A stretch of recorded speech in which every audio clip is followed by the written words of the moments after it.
Everyone, welcome back to my YouTube channel. We have already discussed the economic and social aspect of advertising and benefits of advertising in previous videos. Today we discuss the remaining topic of this chapter, that is spend money on advertisement is an investment rather than waste. And other topics are role of advertising in creation of demand, role of advertising in promoting economic development, and limitations of advertising. First topic is spend money on advertisement is an investment rather than waste. It means advertisement पर जो amount spend किया जाता है वो investment है या wastage है. Customer don't care about your product और business. What they care about is the solution to their problems. Is advertising a waste? In spite of the various advantages derived out of advertising, there are people who hold the view that advertising is unnecessary. Advertising manufacturers, consumers, distributors, salesman, society को कई तरह के benefits offer करता है, साथ के साथ economic development में भी हेल्प करता है. Still advertising is criticised bye experts. तब भी कई तरह से इसे एक्सपर्ट्स के थ्रू क्रिटिसाइज किया जाता है, डिफरेंट डिफरेंट ग्राउंड्स पर इसे क्रिटिसाइज किया जाता है, जिसमें यह माना जाता है कि एडवर्टाइजिंग कंपटीशन को रिड्यूस कर देता है, प्रोडक्ट के प्राइजेस को इंक्रीज कर देता है और कस्टमर्स को अननेसेसरली परसुएट करता है, जिससे डिमांड मार्केट में प्रोडक्ट की अननेसेसरली इंक्रीज हो जाती है. तो इसके एडवर्टाइजिंग के जो ऑब्जेक्शंस हैं वो दो तरह के हैं आपके पास, economic objection and second is social objections. First is economic objections. Economic ground पर इसके एडवर्टाइजिंग को डिफरेंट वे से क्रिटिसाइज किया जाता है. फर्स्ट पॉइंट है आपके पास increase in cost and price. Advertising expenses से selling and distribution cost increase हो जाती है, और एडवर्टाइजिंग की कॉस्ट इंक्रीज होने से it mean selling and distribution cost increase होने से प्रोडक्ट का प्राइस इंक्रीज हो जाता है, और एडवर्टाइजिंग कॉस्ट का जो अमाउंट है उसी प्रोडक्ट के प्राइस के अंदर ऐड कर दिया जाता है, जिससे इसका जो बर्डन पड़ता है एडवर्टाइजिंग एक्सपेंसेस का वो अल्टीमेटली कंज्यूमर्स के ऊपर ही पड़ता है. वो सारी कॉस्ट के इंक्रीज होने से प्रोडक्ट का प्राइस इंक्रीज हो जाता है, जिसका बर्डन कस्टमर के ऊपर पड़ता है और कस्टमर को उस प्रोडक्ट के लिए हैवी प्राइसेस पे करने पड़ते हैं. सेकेंड है no increase in real demand. Advertising के थ्रू रियल डिमांड इंक्रीज नहीं होती. इट मीन्स जो कस्टमर्स पहले से मार्केट में उस प्रोडक्ट को बाय कर रहे हैं, एडवर्टीजमेंट देने से वो एक प्रोड्यूसर या एक बिजनेस यूनिट से अदर बिजनेस यूनिट की तरफ शिफ्ट कर जाते हैं. उससे सिर्फ मार्केट शेयर ट्रांसफर होता है, किसी भी तरह से एडिशनल डिमांड क्रिएट नहीं होती. नेक्स्ट है restrict entry of new business unit. Advertisement से जो आपके पास एग्जिस्टिंग यूनिट्स हैं वो इतना ज़्यादा एडवर्टीजमेंट देते हैं, जिससे उनका जो प्रोडक्ट है वो मार्केट में इतना ज़्यादा पॉपुलर हो जाता है, उनका ब्रांड इतना ज़्यादा पॉपुलर हो जाता है कि वो न्यू यूनिट को मार्केट में एंटर ही नहीं करने देते, जिससे कंपटीशन आपका इंक्रीज नहीं हो पाता. और जो स्मॉल साइज़ के यूनिट्स होते हैं वो स्टार्टिंग में इतनी ज़्यादा एडवर्टीजमेंट ना देने की वजह से मार्केट में नहीं स्टैंड कर पाते, जिससे जो पुराने यूनिट्स हैं आपके पास उनकी मोनोपोली बन जाती है. नेक्स्ट है reduce consumer choice. Repeated advertisement देने से और बार बार कस्टमर्स को परसुएट करने से उनका कंज्यूमर्स के माइंड का पूरा कंट्रोल उन एडवर्टाइजर्स के ऊपर हो जाता है, यानी कि उन एडवर्टाइजर्स के हैंड्स में चला जाता है. वो प्रोडक्ट के बारे में इतनी ज़्यादा इमोशनल अपील्स देते हैं, स्टेटस के साथ रिलेट करते हैं या प्रेस्टीज के साथ रिलेट कर दिया जाता है प्रोडक्ट को, कि कंज्यूमर्स को और कोई ब्रांड नज़र ही नहीं आता. उन्हें ये लगता है कि यही प्रोडक्ट है, इसी ब्रांड का प्रोडक्ट है जो उनकी नीड्स को सेटिस्फाई कर सकता है. देन वो अदर प्रोडक्ट्स के बारे में सोचते भी नहीं है. नेक्स्ट है फर्दर वाइडेंस बिजनेस साइकिल्स. जो एडवर्टाइजिंग है वो बिजनेस साइकिल्स के इफेक्ट को भी इंक्रीज कर देता है. जैसे अगर हम बूम पीरियड की बात करते हैं तो बूम पीरियड में बिजनेस एडवर्टाइजिंग पर ज़्यादा अमाउंट स्पेंड करता है और डिप्रेशन पीरियड में कम अमाउंट स्पेंड किया जाता है, क्योंकि जो एडवर्टाइजिंग की एक्सपेंडिचर्स हैं वो बजट जो एडवर्टाइजिंग का बजट फिक्स किया जाता है वो सेल बेसिस पर फिक्स किया जाता है, और सेल अगर इंक्रीज हो रही है उसके बेसिस पर एडवर्टीजमेंट के एक्सपेंडिचर्स भी ज़्यादा किए जाते हैं. इट मीन्स बूम पीरियड में ऑलरेडी प्रोडक्ट की सेल काफ़ी ज़्यादा होती है, जिससे उसकी परसेंटेज के बेसिस पर एडवर्टीजमेंट पर भी एक्सपेंडिचर्स ज़्यादा किए जाते हैं. और डिप्रेशन के टाइम पर जब सेल कम है उस टाइम पर उस पर एक्सपेंडिचर्स भी कम किए जाते हैं, जिससे इसका जो इफेक्ट है बिजनेस साइकिल का जो इफेक्ट है वो और ज़्यादा इंक्रीज हो जाता है. यानी कि बूम पीरियड में सेल और ज़्यादा इंक्रीज हो जाती है और रिसेशन पीरियड में प्रोडक्ट की सेल और ज़्यादा कम होती चली जाती है. नेक्स्ट है wastage of national resources. Advertising is not a productive activity, it is simply wastage of resources. Advertising customers को मोटिवेट करके, परसुएट करके जो प्रोडक्ट के बारे में इतना ज़्यादा इन्फ्लुएंस किया जाता है कि कस्टमर्स के पास जो प्रोडक्ट अवेलेबल है और जिन जिन प्रोडक्ट्स की कस्टमर को रिक्वायरमेंट नहीं भी है, तब भी एडवर्टीजमेंट के थ्रू कस्टमर्स को इतना ज़्यादा इन्फ्लुएंस किया जाता है कि जो प्रोडक्ट मार्केट में नया लॉन्च किया जा रहा है, जो एग्जिस्टिंग प्रोडक्ट से बिल्कुल सिमिलर है, इवन कि उसके अंदर माइनर मॉडिफाइड, उस प्रोडक्ट को माइनर से मॉडिफाई किया जाता है या उसके अंदर थोड़ा सा चेंज किया जाता है और नए प्रोडक्ट को लॉन्च कर दिया जाता है, तो कस्टमर्स के ऊपर एडवर्टीजमेंट का इतना ज़्यादा इफेक्ट पड़ता है कि वो अपने एग्जिस्टिंग प्रोडक्ट को लेटेस्ट प्रोडक्ट के साथ रिप्लेस कर देते हैं, जिससे उनके रिसोर्सेज की वेस्टेज होती है, नेशनल रिसोर्सेज की वेस्टेज होती है। नेक्स्ट है creates monopoly. Advertising discourage competition. It means जो बिग बिजनेस हाउसेज होते हैं वो मार्केट को डोमिनेट करते हैं, वो इतना ज़्यादा एडवर्टाइजिंग पर एक्सपेंसेस कर देते हैं जिससे जो स्मॉल यूनिट्स हैं वो कंपटीशन को फेस ही नहीं कर पाते, क्योंकि उनका इतना बजट ही नहीं होता, वो इतने ज़्यादा एक्सपेंसेस अफोर्ड नहीं कर पाते, जिससे वो मार्केट से आउट हो जाते हैं। और जो आपके पास पहले से जो एग्जिस्टिंग आपके पास बिजनेस यूनिट्स चल रहे हैं उनकी मार्केट में मोनोपोली बन जाती है और मैक्सिमम कंट्रोल उन्हीं का बन जाता है, जिससे वो जितना चाहे उतने प्राइजेस चार्ज कर सकते हैं और उससे मार्केट में कस्टमर्स का एक्सप्लॉयटेशन भी किया जाता है। जी, ये थे आपके पास इकोनॉमिक ऑब्जेक्शंस। नेक्स्ट टॉपिक है आपके पास सोशल ऑब्जेक्शंस। सोशल ऑब्जेक्शंस का मतलब कि एडवर्टीजमेंट का इफेक्ट सोसाइटी के ऊपर किस तरह से पड़ता है। फर्स्ट पॉइंट है आपके पास mislead consumers by showing deceptive ads. Deceptive ads के थ्रू भी कस्टमर्स को चीट किया जाता है। इट मीन्स उन्हें कस्टमर्स को राइट फैक्ट्स नहीं प्रोवाइड किए जाते, उन्हें प्रोडक्ट के बारे में इंफॉर्मेशन प्रोवाइड की जाती है, लेकिन उस प्रोडक्ट से क्या साइड इफेक्ट्स होंगे, उस प्रोडक्ट को यूज़ करने से क्या साइड इफेक्ट्स होंगे, वो नहीं प्रोवाइड किए जाते।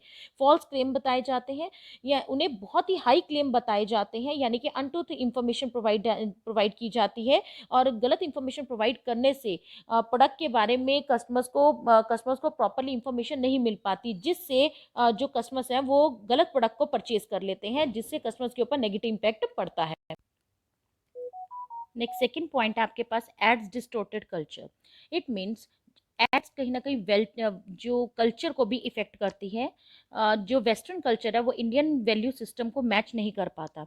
जो एडवर्टीजमेंट दी जाती है उसमें कुछ ऐसे प्रोडक्ट्स के बारे में भी एडवर्टीजमेंट दी जाती है जिसे कि स्टेटस सिंबल दिखाया जाता है, लेकिन उसका इफेक्ट हमारे कल्चर के ऊपर नेगेटिव पड़ता है। For example wine is symbol of friendship, ये आपके पास जो स्लोगन यूज़ किया जाता है एड्स में, ये रॉन्ग स्लोगन है।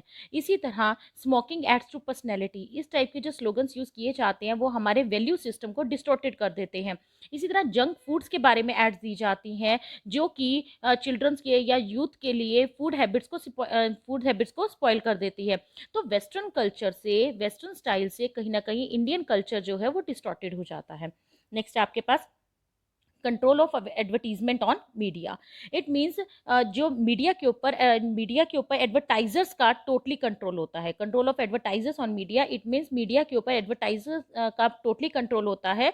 एडवर्टाइजर्स जो एड देते हैं उसे मीडिया बिना सेंसर किए उसे एड्स को प्रेजेंट कर देता है। इट मीन्स उसे सर्च नहीं किया जाता कि इसमें जो एड्स दी जा रही हैं उसके अंदर फैक्ट्स कैसे दिए जा रहे हैं, वो जस्ट उसे पब्लिश कर देते हैं। इवन कि उसके अंदर जो इन्फॉर्मेशन दी जाती है वो नेगेटिव इन्फॉर्मेशन भी हो सकती है, उसे किसी भी तरह से एडिटिंग नहीं की जाती और वो इन्फॉर्मेशन मीडिया के थ्रू पब्लिश कर दी जाती है, जिससे कहीं ना कहीं उसे जो मीडिया पर जो कंट्रोल है वो टोटली एडवर्टाइजर का हो जाता है।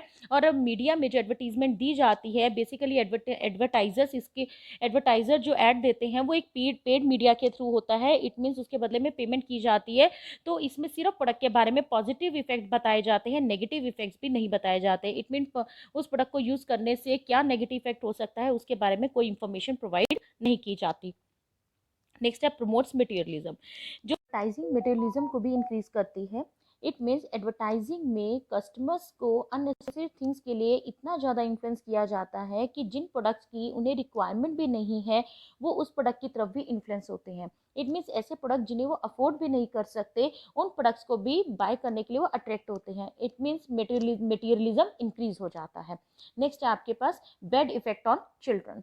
एडवर्टीजमेंट्स का चिल्ड्रंस के ऊपर भी नेगेटिव इम्पैक्ट पड़ता है। एडवर्टीजमेंट में जो वायलेंस यूज़ की जाती है या जो सेक्स अपील यूज़ की जाती है या हम ये कह सकते हैं जो लैंग्वेज यूज़ की जाती है उसका चिल्ड्रन की थिंकिंग के ऊपर नेगेटिव इम्पैक्ट पड़ता है। और चिल्ड्रन जिस एज ग्रुप से बिलोंग करते हैं वो उस एज में ही नहीं है, इस उस एज में भी नहीं होते कि वो एडवर्टीजमेंट को अच्छी तरह से क्लियरली समझ सके कि एडवर्टीजमेंट में क्या कहा जा रहा है।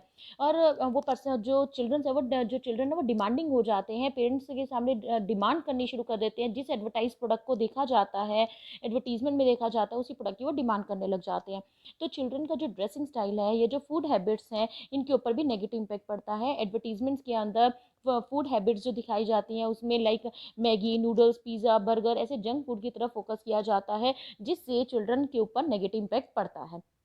नेक्स्ट है undermine the position of women and aged person. Advertisement में वुमेन का जो स्टेटस दिखाया जाता है या जो एज्ड पर्सन के बारे में बताया जाता है वो हमेशा डिपेंडेंट पर्सन की फॉर्म में दिखाया जाता है। वुमेन्स के स्टेटस को हमेशा हाउस वाइफ की फॉर्म में दिखाया जाता है। उन्हें कभी भी डिसीजन मेकर, कॉर्पोरेट ऑफिशियल्स या प्रोफेशनल पर्सन के रोल में नहीं दिखाया जाता। और एज पर्सन को डिपेंडेंट, सिक, हेल्पलेस की फॉर्म में दिखाया जाता है, यानी कि उनकी जो पोजीशन है वुमेन्स या एज पर्सन की उसे अंडरमाइन पोजीशन की फॉर्म में दिखाया जाता है। नेक्स्ट है मॉरल डिग्रेडेशन। एडवर्टीजमेंट में जो डेली रूटीन के प्रोडक्ट्स हैं उनके बारे में भी जो अपील यूज़ की जाती है वो सेक्सुअल अपील को यूज़ किया जाता है, जिसका चिल्ड्रन और यूथ के ऊपर नेगेटिव इम्पैक्ट पड़ता है। और इस अपील का कोई भी एडवर्टीजमेंट में कोई नेसेसिटी नहीं होती तब भी इनको यूज़ किया जाता है। लाइक अगर हम एंटीसेप्टिक प्रोडक्ट्स की बात करें या शेविंग क्रीम्स की बात की जाए या कॉस्मेटिक प्रोडक्ट्स की बात की जाए तो उनमें ऐसी अपील को यूज़ करने का कोई लॉजिक नहीं है, तब भी उन अपील्स को यूज़ किया जाता है। उनकी कोई रिक्वायरमेंट नहीं होती तब भी उसे यूज़ किया जाता है, जिससे जो एडवर्टीजमेंट का इफेक्ट पड़ता है यूथ के ऊपर या चिल्ड्रन के ऊपर उसका नेगेटिव इम्पैक्ट पड़ता है। नेक्स्ट है फीलिंग ऑफ इनसिक्योरिटी। एडवर्टीजमेंट में फियर अपील को यूज़ किया जाता है, जिससे कस्टमर्स को इनसिक्योरिटी फील होने लग जाती है, उनके माइंड में इनसिक्योरिटी फील होती है। अगर वो उन्हें ये रियलाइज़ होता है कि ये जो प्रोडक्ट है इसको उन्हें परचेज़ करना बहुत ज़्यादा रिक्वायर्ड है, अगर वो उसे नहीं परचेज़ कर पाते या उसे अफोर्ड नहीं कर पाते तो उनके माइंड में इनसिक्योरिटी फील होनी शुरू हो जाती है, मेंटल स्ट्रेस इंक्रीज होना शुरू हो जाता है, जिसका कस्टमर्स के ऊपर नेगेटिव इम्पैक्ट पड़ता है।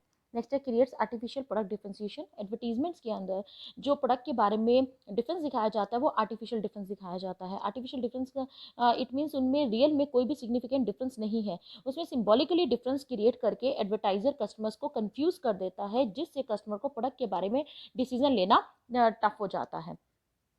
नेक्स्ट है अदर ऑब्जेक्शंस। इसके अलावा भी कई तरह के अदर ऑब्जेक्शंस हैं जिसकी वजह से एडवर्टाइजिंग को क्रिटिसाइज किया जाता है। लाइक जो न्यू साइन बोर्ड्स दिखाए जाते हैं या जो आउटडोर एडवर्टाइजिंग की जाती है, पोस्टर्स, बैनर्स लगाए जाते हैं, जो एक्सीडेंटल चांसेस है वो इंक्रीज हो जाते हैं, क्योंकि जो पैसेंजर्स जो भी पासेस वहाँ से निकलते हैं उनकी अटेंशन क्रिएट होती है उस एडवर्टीजमेंट की तरफ, जिससे एक्सीडेंटल चांसेस इंक्रीज हो जाते हैं। इसी तरह जो पोस्टर्स लगाए जाते हैं उससे ऑनर की बिल्डिंग डिस्ट्रॉय हो जाती है, वॉल्स डिस्टॉर्टेड हो जाती हैं, जो लैंग्वेज यूज़ की जाती है वो रॉन्ग मैनर्स की फॉर्म में प्रेजेंट की जाती है, जिसका नेगेटिव इफेक्ट पड़ता है। इवन कि आउटडोर एडवर्टाइजिंग के अंदर लाउड स्पीकर्स इतने ज़्यादा नॉइसी होते हैं कि लिसनर्स को इरिटेट करते हैं। तो इन सब ऑब्जेक्शंस की वजह से एडवर्टाइजिंग को क्रिटिसाइज किया जाता है। एडवर्टाइजिंग जस्टिफाइड और to spend money on advertisement is an investment rather than waste. इन जो हमने एडवर्टीजमेंट की इंपॉर्टेंस और जो ऑब्जेक्शंस डिस्कस किए उसके बेसिस पर हम ये कह सकते हैं कि जो एडवर्टीजमेंट है वो हमारे लिए कहीं ना कहीं इन्वेस्टमेंट है।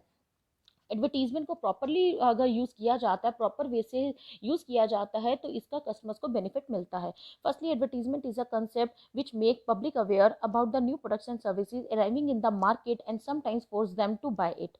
To spend money on advertisement is an investment rather than waste, because it can be friend of producer as well as suppliers in distinct cases. It means advertisement एक ऐसा कंसेप्ट है जो कि कस्टमर्स को new product के बारे में aware करता है, उन्हें प्रोडक्ट के बारे में सारी इन्फॉर्मेशन प्रोवाइड करता है, जिस बेसिस पर हम ये कह सकते हैं कि जो एडवर्टीजमेंट है वो आपके लिए इन्वेस्टमेंट है, वेस्टेज नहीं है। एडवर्टीजमेंट कई तरह से हेल्प करता है प्रोड्यूसर्स को। It means help to increase sales, attract the old and as well as new customers, improve standard of living, customers confidence can be gain, cost effective tool. It means product की sale को increase करने में help कर रहा है, old and new customers को attract करने में एडवर्टीजमेंट हेल्प करती है, लोगों की स्टैंडर्ड ऑफ लिविंग को इंक्रीज करने में हेल्प करती है, इवन कि कस्टमर का कॉन्फिडेंस भी इंक्रीज हो जाता है। और ये कॉस्ट इफेक्टिव टूल माना जाता है, क्योंकि एडवर्टीजमेंट के थ्रू लार्ज कस्टमर्स तक, लार्ज टारगेट ऑडियंस तक हम इंफॉर्मेशन कन्वे करते हैं, जिससे पर यूनिट कॉस्ट जो है वो कम आती है। Criticism or deceptive advertisement. There is not much truth in the criticism that most of the advertisements are misleading and deceptive.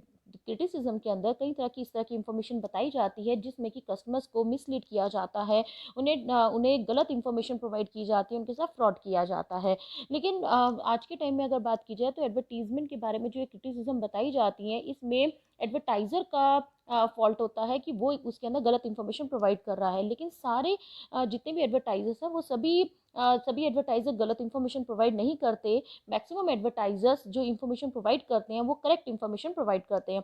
It is true that a few advertisers make tall claim and give misleading और fraudulent information. It means कुछ advertisers ऐसे हैं जो कि गलत information provide करते हैं और कस्टमर को मिसलीड करते हैं, but a vast majority of advertisers stick to facts. They only give fact-based information and correct information.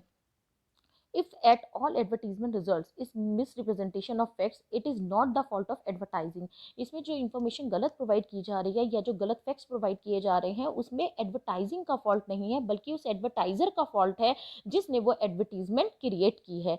तो इस बेसिस पर हम एडवर्टाइजिंग को ब्लेम नहीं कर सकते। It is the fault of the advertiser and the way in which the advertisement is created. So the concept of advertising is not to be blamed, only the advertiser responsible for so fraudulent representation is to be blamed. Causes for waste in advertising, वो कौन सी reason है जिस वजह से जो advertisement दी जाती है वो वेस्ट हो जाती है। जैसे एडवर्टीजमेंट देने से पहले हमें प्रॉपर प्लानिंग करनी पड़ती है। अगर हम पुअर प्लानिंग कर लें या रॉन्ग टारगेट ऑडियंस को सिलेक्ट कर लिया जाए या टारगेट अगर हम गलत सेलेक्ट कर लेते हैं, उसमें जो कंटेंट यूज़ किए जाते हैं वो पुअर कंटेंट हो, wrong selection of agency, wrong placement, wrong media selection, poor sponsoring या रॉन्ग शेड्यूलिंग या एक्सेसिव एडवर्टाइजिंग, कुछ ऐसे रीजंस हैं जिस वजह से जो एडवर्टाइजिंग है वो हमारी वेस्ट हो जाती है और कस्टमर्स को इन्फ्लुएंस नहीं कर पाती। यानी कि जिस टारगेट के लिए हमने एडवर्टीजमेंट दी है वो एडवर्टीजमेंट का टारगेट हमारा पूरा नहीं हो पाता। इन सब के बेसिस पर हम ये कह सकते हैं कि जिस टाइम पर एडवर्टीजमेंट दी जाती है वो एडवर्टीजमेंट के अंदर सारी इंफॉर्मेशन उसके फैक्ट्स बिल्कुल करेक्ट प्रोवाइड करने चाहिए ताकि कस्टमर्स को करेक्ट इन्फॉर्मेशन मिल सके और कस्टमर्स को भी इस चीज़ के बारे में अवेयर रहना चाहिए कि एडवर्टीजमेंट के अंदर जो इन्फॉर्मेशन प्रोवाइड की जा रही है उसके ऊपर रिलाई करने से पहले उसके बारे में सारी इंफॉर्मेशन कलेक्ट कर ले, देन उसके बेसिस पर उसके ऊपर रिलाई करें। नेक्स्ट है आपके पास role of advertising in creation of demand. It means advertising के थ्रू डिमांड कैसे क्रिएट होती है। Advertising is an effective way to build brand awareness and to tell consumers about the benefits of your product and services.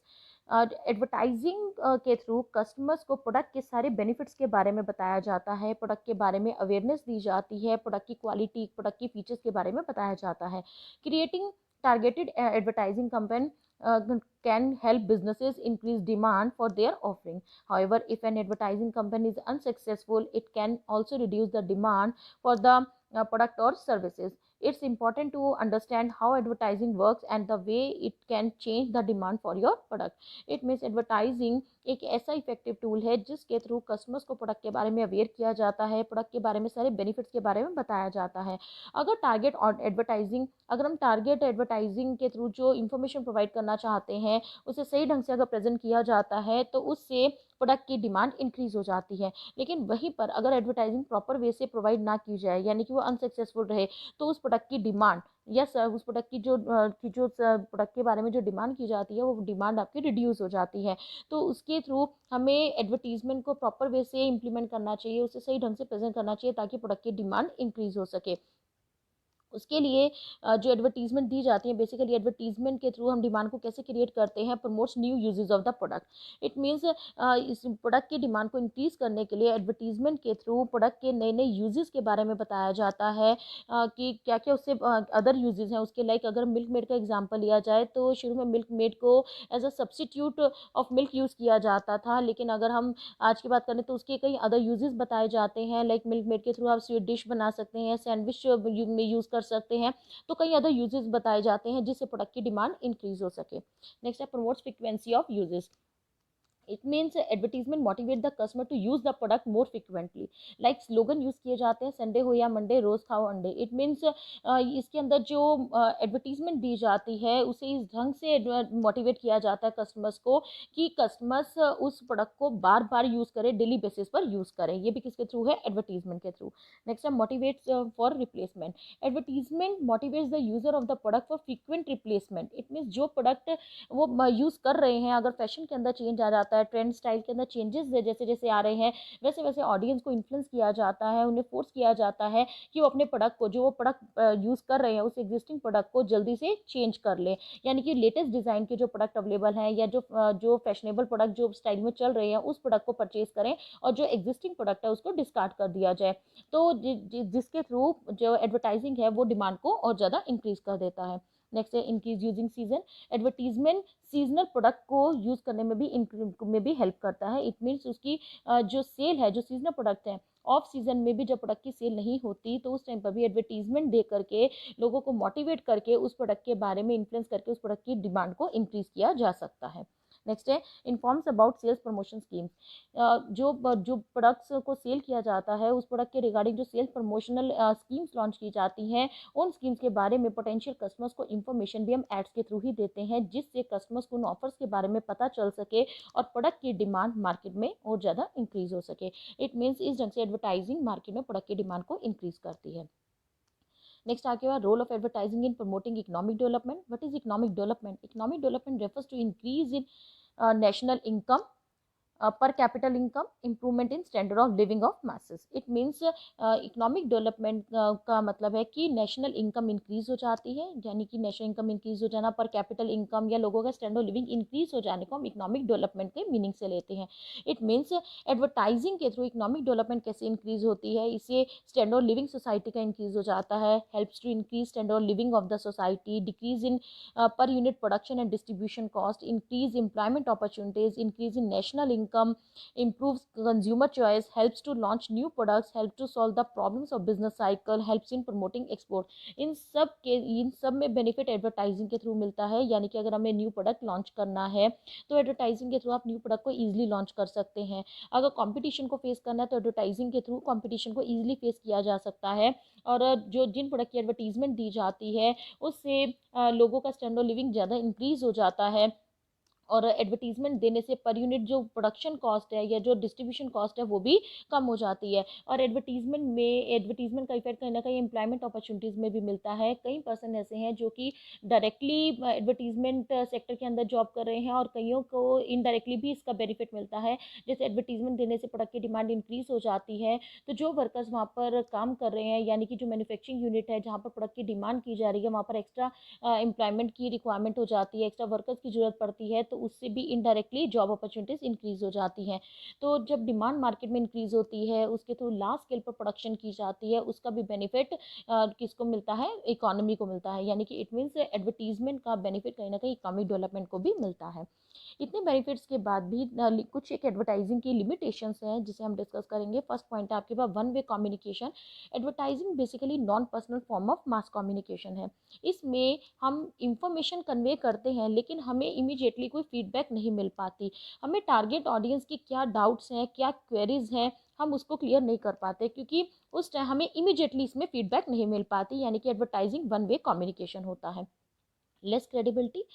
The message communicated through advertising is less believable, क्योंकि इसमें लोगों का जो confidence है वो इतनी जल्दी हम उन्हें नहीं डिलाई करवा पाते प्रोडक्ट के रिगार्डिंग, क्योंकि जो एडवर्टीजमेंट इंफॉर्मेशन दी जाती है उसमें सिर्फ पॉजिटिव इंफॉर्मेशन दी जाती है। जो उस प्रोडक्ट में नेगेटिव पॉइंट्स हैं या जो उस प्रोडक्ट के साइड इफेक्ट्स हैं उसके बारे में नहीं बताया जाता। और प्रोडक्ट के ये पेड मीडिया होता है, इसमें सिर्फ इंफॉर्मेशन पॉजिटिव वे से बताई जा रही है। इवन की प्रोडक्ट के बारे में जो एडवर्टीजमेंट दी जाती है उसमें हम किसी सेलिब्रिटी के थ्रू, किसी सोर्स पर्सन के थ्रू हम मैसेज को कन्वे करते हैं, जिससे जो कस्टमर्स हैं वो ईजिली उस एडवर्टीजमेंट के ऊपर रिलाई नहीं कर पाते। नेक्स्ट आपके पास not visible for unbranded product. Advertisement सिर्फ ब्रांडेड प्रोडक्ट के लिए ही बेस्ट मानी जाती है। जो अनब्रांडेड प्रोडक्ट है जिसे हम आइडेंटिफाई कर ही नहीं सकते, उनके लिए भी एडवर्टीजमेंट इफेक्टिव नहीं रहती। नेक्स्ट है inflexible. Advertisement one way communication होता है, तो टारगेट ऑडियंस के रिस्पॉन्स को हम नहीं जज कर सकते, और जब टारगेट ऑडियंस के रिस्पॉन्स को नहीं जज किया जा सकता तो उसके अकॉर्डिंगली इंफॉर्मेशन को एडजस्ट भी नहीं किया जा सकता। इट मीन्स जो एडवर्टीजमेंट है वो रिजिड होती है और इनफ्लेक्सिबल होती है। द नेक्स्ट पॉइंट है not much effective in number of target customers is small. Advertising वहाँ इफेक्टिव रहती है जहाँ पर टारगेट कस्टमर्स आपके बहुत ज़्यादा होते हैं। जब टारगेट कस्टमर्स का साइज बहुत स्मॉल है, वहाँ पर एडवर्टाइजिंग के थ्रू मैसेज कन्वे करना इफेक्टिव नहीं रहता, बल्कि पर यूनिट को जो कॉस्ट है वो भी इंक्रीज हो जाती है। नेक्स्ट है not much effective for technical messages. उन मैसेजेस को कम्युनिकेट करते हुए भी एडवर्टाइजिंग इफेक्टिव नहीं रहती, जो जहाँ पर आपने प्रोडक्ट के बारे में टेक्निकल मैसेज को कन्वे करना है, टेक्निकल इन्फॉर्मेशन प्रोवाइड करनी है, वहाँ पर भी एडवर्टाइजिंग के थ्रू मैसेज कन्वे करना पॉसिबल नहीं हो पाता, कस्टमर्स को मोटिवेट कर पाना पॉसिबल नहीं हो पाता। नेक्स्ट है less effective during later stage of product life cycle. Advertising effective tool माना जाता है लेकिन इंट्रोडक्टरी स्टेज और ग्रोथ स्टेज में, तो उस टाइम पर हमें प्रोडक्ट के बारे में इंफॉर्मेशन देनी होती है, कस्टमर्स को मोटिवेट करना होता है, वो इंफॉर्मेशन प्रोवाइड करनी होती है। लेकिन जब प्रोडक्ट लाइफ साइकिल की लेटर स्टेज चल रही है, इट मीन्स मेच्योरिटी या डिक्लाइन स्टेज चल रही है, तब एडवर्टाइजिंग आपकी इतनी इफेक्टिव नहीं रहती, क्योंकि उस टाइम पर सेल प्रमोशन एफर्ट्स करने ज़्यादा जरूरी होते हैं, उन्हें कस्टमर्स को इन्फ्लुएंस करना जरूरी होता है, उन कस्टमर्स को रिटेन करना जरूरी होता है, क्योंकि उस प्रोडक्ट के बारे में ऑलरेडी कस्टमर्स प्रोडक्ट के बारे में जानते हैं और उन्हें सारी इंफॉर्मेशन अवेलेबल है। तो लास्ट स्टेज में यानी कि later stage of product life cycle में एडवर्टाइजिंग इफेक्टिव नहीं रहती। नेक्स्ट है less effective in case of undifferentiated product. जो प्रोडक्ट के बारे में एडवर्टीजमेंट तब इफेक्टिव रहती है अगर प्रोडक्ट अदर प्रोडक्ट्स की, यानी कि जो हमारा प्रोडक्ट है वो अदर प्रोडक्ट्स की बजाय डिफरेंशिएटेड हो। अगर हमारा प्रोडक्ट अदर प्रोडक्ट से डिफरेंशिएटेड नहीं है, यानी कि हम दूसरे प्रोडक्ट से कुछ डिफरेंस नहीं दिखा सकते, तो उस केस में एडवर्टाइजिंग इफेक्टिव टूल नहीं माना जाता। नेक्स्ट है subjective methods of evaluation of ad effectiveness. जो एड इफेक्टिवनेस को इवेल्यूएट करने के मेथड्स हैं, उनमें से कोई भी उनमें से जो मेथड्स बताए जाते हैं वो कई तरह के मेथड्स बताए जाते हैं, और उसके जो मेथड्स हैं वो सब्जेक्टिव मेथड्स हैं, और हर जगह पर वो सेम वे से एप्लीकेबल हो ये आपके लिए जरूरी नहीं होता। It means the subjectivity is methods of evaluation of ad effectiveness reduce the utility of advertising. ये जो मेथड्स यूज किए जाते हैं ये एड इफेक्टिवनेस की यूटिलिटी को कहीं ना कहीं, यानी कि एडवर्टाइजिंग की यूटिलिटी को रिड्यूस कर देते हैं। नेक्स्ट है आपके पास problem of media clutter and ad avoidance. It means media clutter का मीन्स होता है कि जो इसमें एडवर्टीजमेंट दी जाती है न्यूज़पेपर्स में, मैगजीन्स में, टीवी चैनल्स में जो इन्फॉर्मेशन दी जाती है, उन सब का पर्पस ज़्यादा से ज़्यादा इनकम अर्न करने का होता है।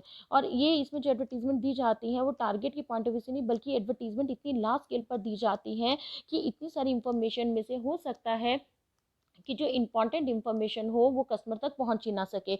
यानी कि इसमें इतनी सारी एड्स में से कई बार इंफॉर्मेशन कस्टमर के थ्रू अवॉइड कर दी जाती है। उन्हें इतनी सारी जो क्लासिफाइड एड्स आती है, ये इतनी सारी जो एड्स दी जाती है, उसमें से पर्टिकुलर एक एडवर्टाइजर की एड्स को फाइंड आउट करना पॉसिबल नहीं हो पाता, जिस वजह से कई बार कई तरह की एड्स जो है वो अवॉइड हो जाती है, वो इन्फॉर्मेशन कस्टमर तक नहीं पहुंच पाती। नेक्स्ट है प्रॉब्लम्स ऑफ एड वार्स।